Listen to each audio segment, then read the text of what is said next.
Disoluciones. Flavio Gragnolati, Química General UNDF. Disociación. Contenido. Disoluciones.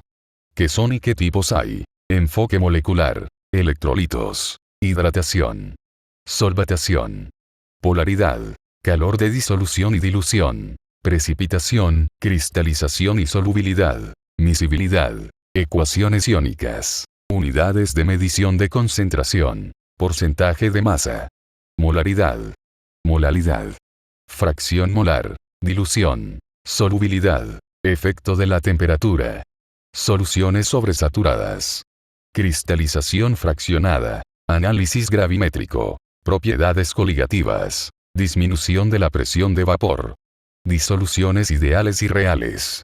Destilación fraccionada. Elevación del punto de ebullición. Disminución del punto de congelación. Presión osmótica. Ósmosis inversa. Propiedades coligativas de los electrolitos. Factor de Van 't Hoff. Coloides. Disoluciones. ¿Qué son las disoluciones y qué tipos hay? La mayor parte de las reacciones químicas no ocurren entre sólidos, líquidos o gases puros, sino entre iones y moléculas disueltos en agua o en otros disolventes. Examinaremos las propiedades de las disoluciones, y analizaremos el papel que tienen las fuerzas intermoleculares en la solubilidad y en otras propiedades físicas de las disoluciones. Una disolución es una mezcla homogénea de dos o más sustancias. El soluto es la sustancia presente en menor cantidad, y el disolvente es la sustancia que está en mayor cantidad. Una disolución puede ser gaseosa, como el aire, sólida, como una aleación, o líquida, agua de mar, por ejemplo. Se distinguen 6 tipos de disoluciones, dependiendo del estado físico original, sólido, líquido o gaseoso, de los componentes. Las disoluciones objeto de estudio serán las que incluyen por lo menos un componente líquido, es decir, disoluciones gas-líquido, líquido-líquido y sólido-líquido. El disolvente líquido en la mayor parte de las disoluciones, que es el agua. Enfoque molecular. Las atracciones intermoleculares que mantienen juntas las moléculas en líquidos y sólidos tienen una función importante en la formación de las disoluciones. Cuando una sustancia, el soluto, se disuelve en otra, el disolvente, las partículas del soluto se dispersan en el disolvente. Las partículas de soluto ocupan lugares que estaban ocupados por las moléculas de disolvente.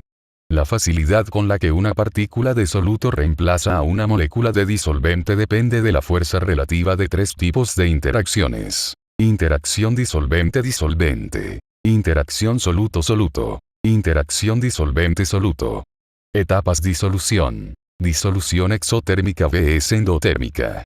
Exotérmica. Endotérmica. Desorden, entropía. Resulta sorprendente el hecho de que un soluto pueda disolverse en un disolvente si la atracción entre sus propias moléculas es más fuerte que la atracción soluto-disolvente.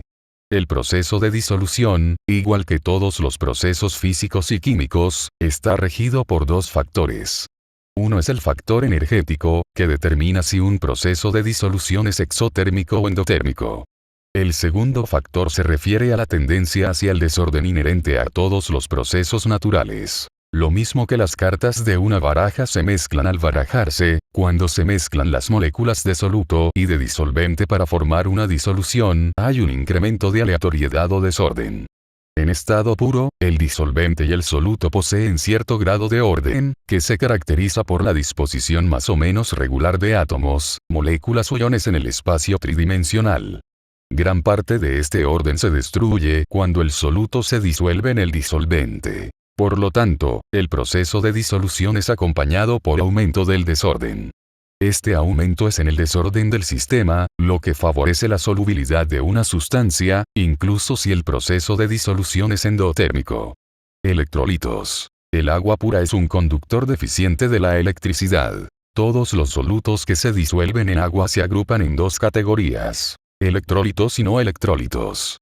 Un electrolito es una sustancia que, cuando se disuelve en agua, forma una disolución que conduce la electricidad.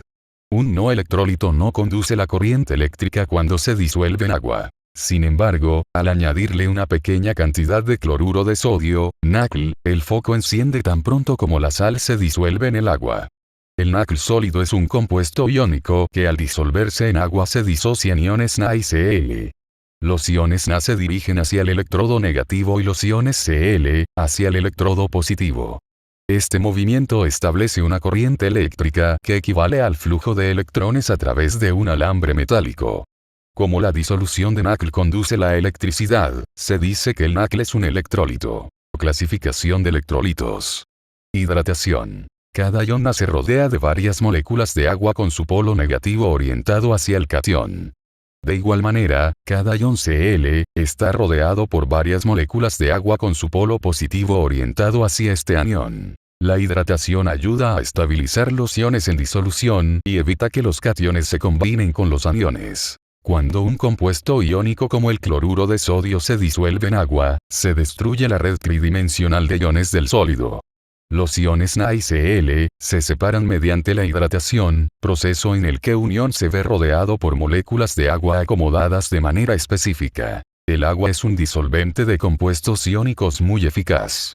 Aunque el agua es una molécula eléctricamente neutra, tiene una región positiva, los átomos de H, y otra negativa, el átomo de O.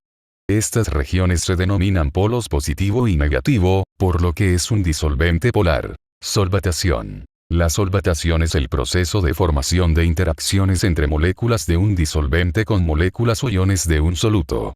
En la disolución los iones del soluto se dispersan y son rodeados por moléculas de solvente, lo mismo ocurre en las moléculas del solvente. La hidratación es el nombre que lleva la solvatación cuando el solvente es agua. Polaridad. El disolvente idóneo suele tener unas características químicas y estructurales similares a las del compuesto a disolver. La polaridad es una característica muy importante de los disolventes debido a que determina la solubilidad y el orden de elusión de los compuestos en técnicas de separación como la cromatografía. Es un parámetro que mide su polaridad y le confiere propiedades de solubilización de diferentes solutos. El disolvente debe actuar sobre el soluto, solvatándolo y venciendo las fuerzas intermoleculares que lo mantienen unido, pero sin dar lugar a la reacción. En función de la naturaleza del soluto y del disolvente, las fuerzas de solvatación entre ambos pueden ser de diferentes tipos. Puentes de hidrógeno, interacciones polares y fuerzas de London. Aunque la polaridad de un disolvente depende de muchos factores, puede definirse como su capacidad para solvatar y estabilizar cargas. Importante. La constante dieléctrica y el momento dipolar son propiedades complementarias de una sustancia. Con frecuencia se utilizan ambas constantes físicas para caracterizar su polaridad, aunque el momento dipolar no representa la polaridad de un disolvente. Cuando se quiere decir que una molécula es polar, se quiere decir que tiene un elevado momento dipolar. Sin embargo, cuando se dice que un disolvente es polar, significa que tiene una elevada constante dieléctrica. En otras palabras, la polaridad de un disolvente o constante dieléctrica es una propiedad macroscópica, a nivel macroscópico, mientras que la polaridad molecular o momento dipolar es una propiedad de moléculas aisladas. Calor de disolución. Entalpia de disolución. La disolución de un compuesto iónico, como el NaCl en agua, implica interacciones complejas entre las especies del soluto y del disolvente. Sin embargo, desde el punto de vista de este análisis, podemos imaginar que el proceso de disolución tiene lugar por separado en los dos pasos que se muestran en la figura. Como consecuencia, cuando se disuelve un mol de NaCl en agua, se absorben de los alrededores 4 kJ de calor. Este efecto se puede observar porque el recipiente que contiene la disolución se enfría ligeramente. Ejemplos. Calor de dilución. Cuando se diluye una disolución preparada previamente, es decir, cuando se le adiciona más disolvente para disminuir la concentración total del soluto, es común que se libere o absorba calor adicional. El calor de dilución es el cambio de calor asociado al proceso de dilución. Si cierto proceso de disolución es endotérmico y dicha disolución se diluye posteriormente, la misma disolución absorbe más calor de los alrededores. Lo contrario ocurre para un proceso exotérmico de disolución. Se libera más calor si se añade más disolvente para diluir la disolución. Por lo tanto, siempre se debe tener cuidado cuando se trabaja en el laboratorio con procesos de dilución. Agua, agua. Ácido, agua. Agua, ácido. Agua, agua. ácido, agua, agua, ácido, agua, ácido, precipitación, cristalización y solubilidad, precipitación. La reacción de precipitación es un tipo común de reacción en disolución acuosa que se caracteriza por la formación de un producto insoluble o precipitado. Un precipitado es un sólido insoluble que se separa de la disolución. En las reacciones de precipitación por lo general participan compuestos iónicos. Cristalización. La cristalización es un proceso físico-químico por el cual se forma un sólido. Si el proceso es suficientemente lento, las partículas que originan la fase sólida llegan a disponerse de un modo ordenado, formando partículas con formas geométricas regulares que reciben el nombre de cristales. Los cristales se pueden formar a partir de un líquido o un gas puro, generalmente por enfriamiento, caso de la formación de los copos de nieve o de los cristales de yodo. También se pueden formar por evaporación lenta del disolvente de las disoluciones que contienen las sustancias cristalizables. La disolución y posterior cristalización de sustancias es uno de los métodos de purificación de sólidos más eficaces empleados en el laboratorio químico. Solubilidad. La solubilidad es una medida de la cantidad de soluto que se disolverá en cierto disolvente a una temperatura específica. El dicho lo semejante disuelve a lo semejante es de gran ayuda para predecir la solubilidad de una sustancia en determinado disolvente. Esta expresión significa que es probable que dos sustancias cuyas fuerzas intermoleculares son del mismo tipo y magnitud sean solubles entre sí. Se dice que una sustancia es soluble si se disuelve de manera visible una cantidad suficiente cuando se agrega al agua. Si no es así, la sustancia se describe como ligeramente soluble o insoluble. Aunque todos los compuestos iónicos son electrolitos fuertes, no todos tienen la misma solubilidad. ¿Cómo se puede predecir la formación de un precipitado cuando se añade un compuesto a una disolución o cuando se mezclan dos disoluciones? Esto depende de la solubilidad del soluto, que se define como la máxima cantidad de soluto que se disolverá en una cantidad dada de disolvente a una temperatura específica. Se dice que dos líquidos son miscibles si son completamente solubles entre sí en todas proporciones. Los alcoholes, como el metanol, el etanol y el 1,2-etilenglicol son miscibles con agua porque forman enlaces de hidrógeno con las moléculas de agua. Miscibilidad. Miscibilidad es un término usado en química que se refiere a la propiedad de algunos líquidos para mezclarse en cualquier proporción, formando una disolución.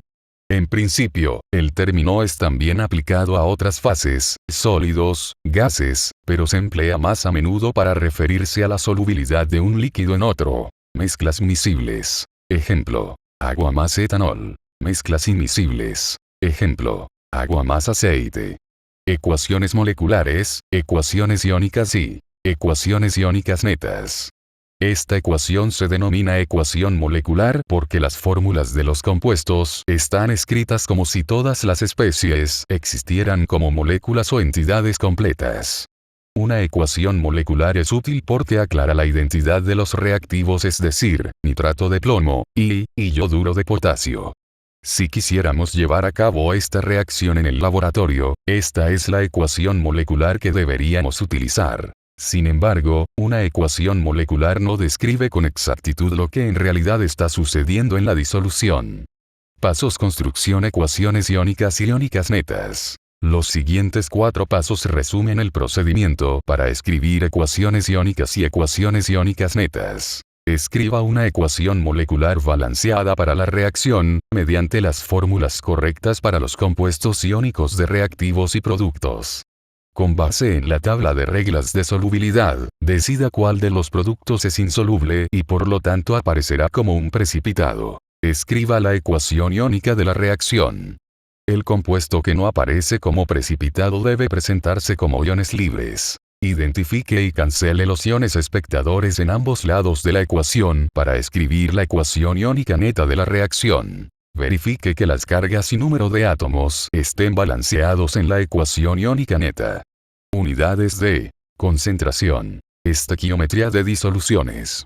Para el estudio de la estequiometría en disolución, necesitamos conocer la cantidad de los reactivos presentes en una disolución, y cómo controlar las cantidades de reactivos a utilizar para llevar a cabo una reacción en disolución acuosa. La concentración de una disolución es la cantidad de soluto presente en una cantidad dada de disolvente, o en una cantidad dada de disolución. La concentración, al igual que la densidad, es una propiedad intensiva, de manera que su valor no depende de la cantidad de la disolución. La concentración de una disolución se puede expresar en muchas formas. Cada una de ellas tiene ciertas ventajas, así como algunas limitaciones. Examinaremos las 4 unidades de concentración más comunes: porcentaje en masa, fracción molar, molaridad y molalidad. El porcentaje en masa, también llamado porcentaje en peso o peso porcentual, es la relación de la masa de un soluto en la masa de la disolución, multiplicado por 100%. La concentración molar, también llamada molaridad, es una medida de la concentración de un soluto en una disolución, ya sea alguna especie molecular, iónica o atómica. Se define como la cantidad de soluto, expresada en moles, por litro de disolución. La molaridad es el número de moles de soluto disueltos en un kilogramo, 1,000 g, de un disolvente, es decir, dilución. Dilución. Las disoluciones concentradas que no se utilizan directamente normalmente, se suelen utilizar para facilitar el transporte, manipulación y almacenaje. Con frecuencia estas disoluciones stock, de reserva, se diluyen antes de utilizarlas. La dilución es la reducción de concentración de una sustancia química en una disolución.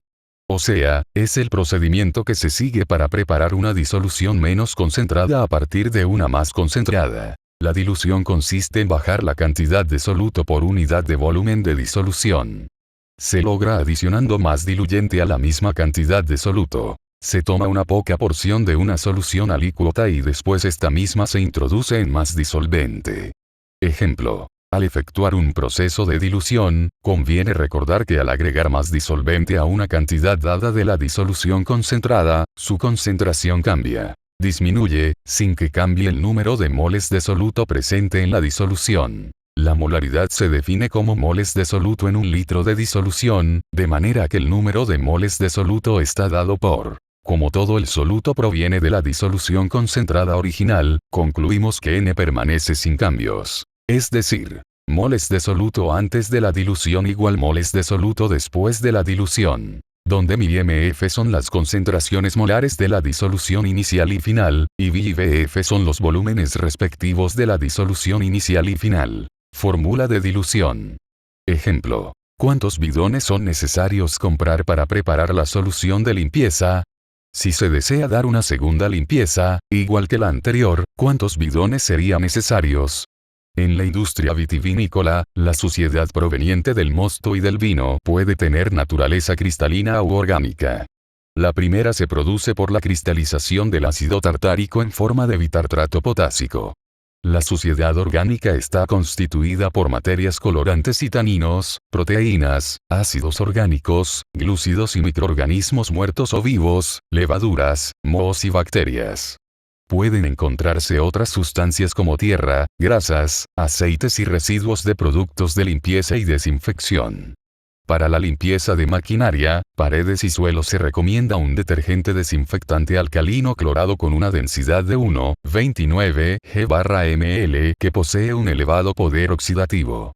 Para limpiar una bodega es necesario preparar un tanque 500 L al 6,3% p/b de la solución de limpieza. El proveedor únicamente posee bidones de 20 Lt del detergente concentrado al 15% p/p. Solubilidad. Solubilidad cuantitativa y cualitativa. Efecto de la temperatura. En la figura se muestra la dependencia de la solubilidad de algunos compuestos iónicos en agua respecto de la temperatura. En la mayor parte de los casos, aunque no en todos, la solubilidad de una sustancia sólida aumenta con la temperatura. La solubilidad se define como la máxima cantidad de un soluto que se puede disolver en determinada cantidad de un disolvente a una temperatura específica. La temperatura afecta la solubilidad de la mayor parte de las sustancias. En general, el efecto de la temperatura sobre la solubilidad debe determinarse en forma experimental. Soluciones sobresaturadas. El término sobresaturación se refiere a una solución que ha pasado el límite de soluto que el solvente puede admitir, por lo que este exceso de soluto aparece como un precipitado. Las disoluciones sobresaturadas se preparan, o resultan, cuando se cambia alguna condición de una disolución saturada. Por ejemplo, se puede lograr mediante el enfriamiento más lento de una solución saturada, disminuyendo el volumen del líquido saturado, como por evaporación, o el aumento de presión. No todas las soluciones sobresaturadas precipitan de manera espontánea. Supongamos que se prepara una solución exactamente saturada de acetato de sodio en 50 grados.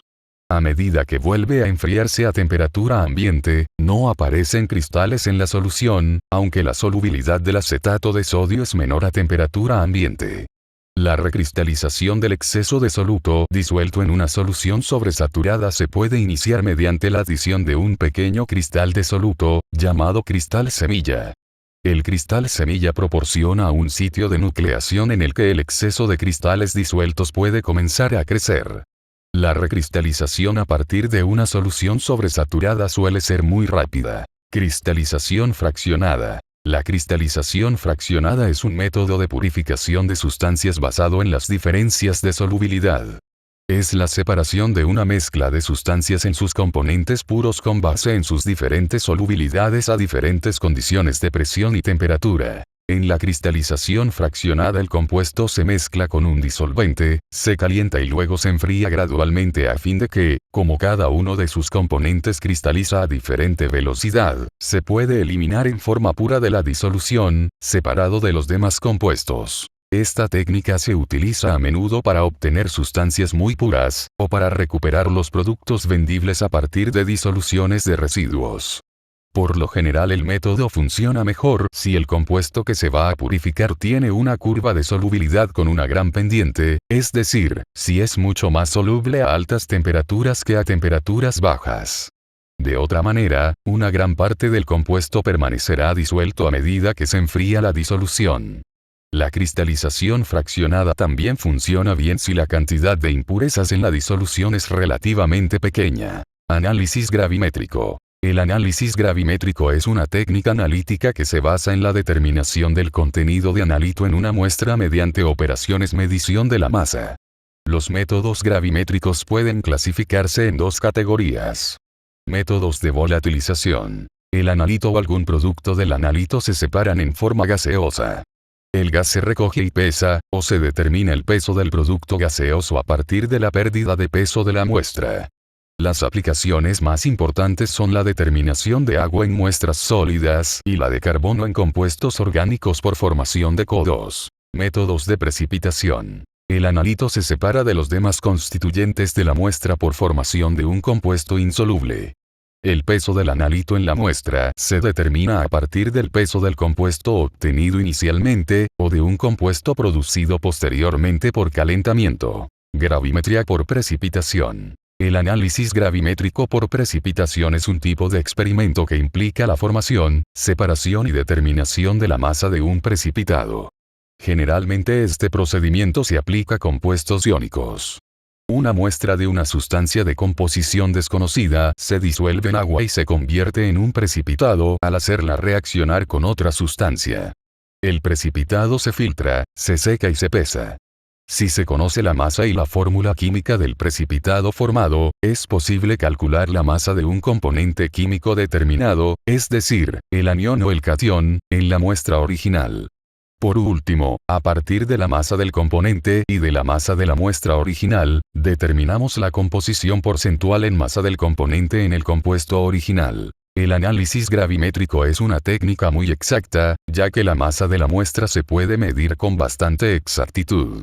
Sin embargo, este procedimiento solo puede aplicarse en reacciones que llegan a completarse o tienen un rendimiento cercano a 100%.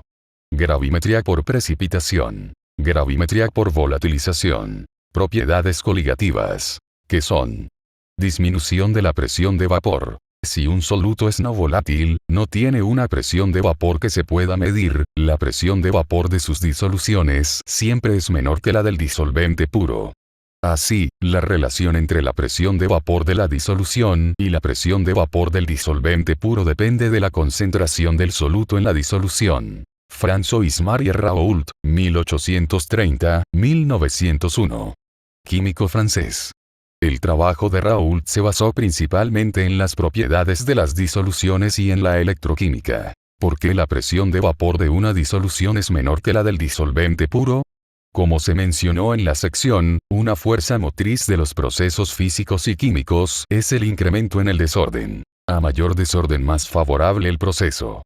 La evaporación aumenta el desorden de un sistema porque las moléculas en el vapor no están muy cercanas y, por lo tanto, tienen menos orden que las de un líquido.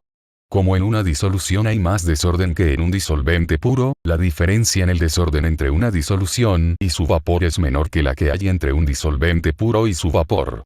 Así, las moléculas del disolvente tienen menor tendencia a abandonar la disolución que a abandonar el disolvente puro, para convertirse en vapor, y la presión de vapor de una disolución es menor que la del disolvente.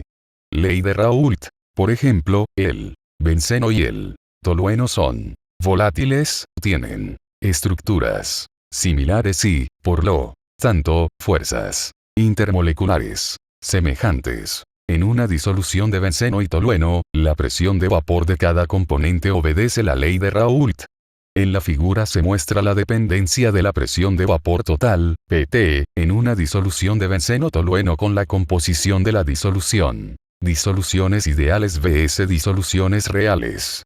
Características disoluciones ideales. La definición de disolución ideal a nivel molecular, es la formación de una disolución homogénea ideal a partir de sus componentes puros a temperatura y presión constantes, donde las interacciones moleculares de mezcla son de la misma magnitud que las interacciones moleculares de sus componentes puros no mezclados. De la misma manera, a medida que la fracción molar de cualquiera de los componentes se acerca a la unidad, el comportamiento de la solución se acerca a la idealidad.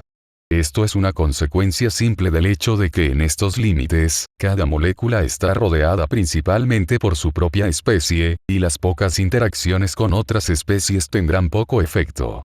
Caso 1, endotérmico. Si las fuerzas intermoleculares entre las moléculas A y B son más débiles que las fuerzas entre las moléculas de A y las fuerzas entre las moléculas de B, entonces estas moléculas tienen mayor tendencia a abandonar la disolución que en el caso de una disolución ideal.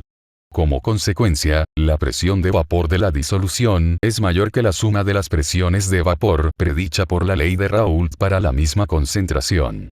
Este comportamiento da lugar a una desviación positiva. En este caso, el calor de disolución es positivo, es decir, el proceso de mezclado es endotérmico. Caso 2, exotérmico. Si las moléculas de A atraen las moléculas de B con más fuerza que las de su misma clase, la presión de vapor de la disolución es menor que la suma de las presiones parciales predicha por la ley de Raoult. Esto representa una desviación negativa. En este caso, el calor de disolución es negativo, es decir, el proceso de mezclado es exotérmico. Ejemplo. Destilación fraccionada. La presión de vapor de una disolución tiene relación directa con la destilación fraccionada, procedimiento de separación de los componentes líquidos de una disolución que se basa en la diferencia en sus puntos de ebullición. La destilación fraccionada es, en cierta forma, análoga a la cristalización fraccionada. La destilación fraccionada es tan importante en la industria como en el laboratorio. La industria del petróleo emplea la destilación fraccionada en gran escala para separar los componentes del petróleo crudo. Elevación del punto de ebullición. Debido a que a cualquier temperatura la presión de vapor de la disolución es menor que la del disolvente puro, independientemente de la temperatura, la curva líquido-vapor para la disolución siempre está por debajo de la del disolvente puro. El punto de ebullición de una disolución es la temperatura a la cual su vapor de presión igual a la presión atmosférica externa. Debido a que la presencia de un soluto no volátil disminuye la presión de vapor de una disolución, también debe afectar el punto de ebullición de la misma. Es importante entender la selección de las unidades de concentración en este caso. Se está trabajando con un sistema, la disolución, cuya temperatura no se mantiene constante, de modo que no es posible expresar la concentración en unidades de molaridad, pues esta cambia con la temperatura. Disminución del punto de congelación. En la figura se observa con claridad que, al disminuir la presión de vapor de la disolución, la curva sólido-líquido se desplaza hacia la izquierda. Como consecuencia, la intersección de esta línea con la línea horizontal ocurre a una temperatura menor que para el punto de congelación del agua. La congelación implica la transición de un estado desordenado a un estado ordenado. Para que esto suceda, el sistema debe liberar energía. Como en una disolución hay mayor desorden que en el disolvente, es necesario que libere más energía para generar orden que en el caso de un disolvente puro. Por ello, la disolución tiene menor punto de congelación que el disolvente. Observe que cuando se congela una disolución, el sólido que se separa es el componente de disolvente puro. Ejemplo.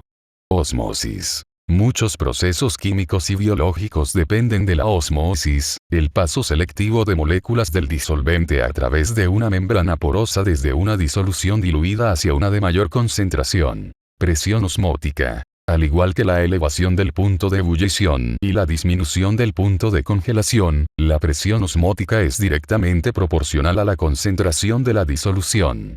Esto es lo que se esperaría, ya que todas las propiedades coligativas dependen solo del número de partículas de soluto disueltas en la disolución. Si dos disoluciones tienen la misma concentración, y por lo tanto la misma presión osmótica, se dice que son isotónicas.